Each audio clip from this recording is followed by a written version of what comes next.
আগে টিভিতেই সবসময় দেখতাম, কিন্তু এখন সত্যিকে যে দেখতে পাচ্ছি এইটাই অনেক। আমি শুনছি আগে আমার বান্ধবীদের কাছ থেকে, কিন্তু কখনো আসিনি। এটা আসে আমি অনেক ভালো লাগছে।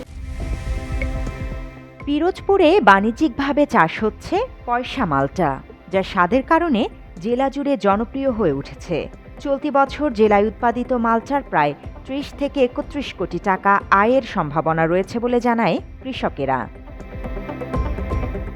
একসময় বাংলাদেশের পাহাড়ি অঞ্চলে চাষ হওয়া ফলটি এখন আর পাহাড়ে সীমাবদ্ধ নেই। দেশের সমতল ভূমিতে চাষ করেও সফলতা পেয়েছেন পিরোজপুরের চাষিরা। উৎপাদন খরচ কম এবং স্বাদ ও ঘ্রাণে অতুলনীয় হওয়ায় জেলায় বাণিজ্যিকভাবে চাষ হচ্ছে ফলটি। জানা যায়, পিরোজপুরে উৎপাদিত মালটার পুষ্টি ও গুণগত মান আমদানিকৃত মালটার চেয়েও বেশি। এছাড়াও মাটির গুণাগুণ ও আবহাওয়া অনুকূলে থাকায় মালটা চাষের ব্যাপক সম্ভাবনা রয়েছে এ জেলায়। এ অঞ্চলের মালটা চাষিরা লাভবান হওয়ায় দিন দিন এই চাষে ঝুঁকছে বলেও জানা যায়। এই বছর ৩ হয়েছে আমি এই মালটা চাষ করতেছি। তা আমার বছরে প্রায় ৫০,০০০ থেকে ৬০,০০০ টাকা আমি ইনকাম করি মালটা বাগান থেকে। সবাই এই চাষবাস দেখে আমার খুব ভালো লাগছে। আমি সুন্দর এই ফসলে আইছি, ফসল দেখতে খুব ভালো লাগে। দেখি সবার কাছে আয় বাণিজ্য খুব ভালো হইতেছে। আমি এই বছর লাগাইছি ১০ কাঠা জায়গায়। বাগেরহাটে আছে, তারপরে মঠবাড়িয়ায় আছে, তারপরে এই রাজাপুরে আছে, কাউখালীতে আছে। আমি এই মালটা বাগানে কাজ করি, আমাকে মাসে ১০,০০০ টাকা বেতন দেয়।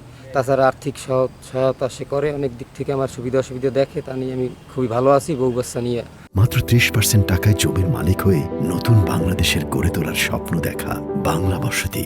মালটা বাগানটা অনেক বড়, দেখে খুব ভালো লাগছে। আর অনেক বড় জায়গা নিয়ে আসলে এই বাগানটা করা হয়েছে, এটা শুনে আমি এখানে দেখতে আসছি। আর এত বড় জায়গা নিয়ে এত সুন্দর একটা মালটা বাগান আমাদের পিরোজপুর জেলায়, যেটা কিনা বাংলাদেশের মধ্যে সবথেকে বড় মালটা বাগান। কৃষি অধিদপ্তর জানায়, এ অঞ্চলে পেয়ারা আমড়ার পাশাপাশি এখন মালটা চাষও বেশ সুখ্যাতি অর্জন করেছে।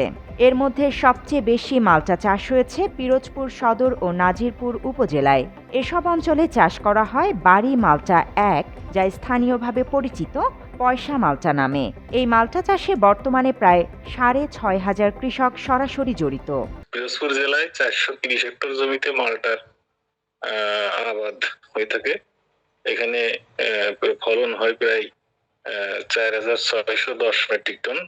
বিভিন্ন সদর, তারপরে নাজিরপুর, কাউখালী, বিভিন্ন জায়গায় এই মালটার বড় বড় বাগান রয়েছে এবং এর ফলন মোটামুটি ভালো।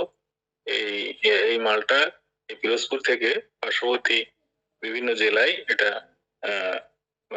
কৃষক ব্যবসায়ীরা কিনে নিয়ে বিক্রি করে থাকে। পিরোজপুরের মাটি প্রধানত এঁটেল, দোআঁশ ও বেলে ধরনের, যা কৃষিকাজের জন্য উপযোগী।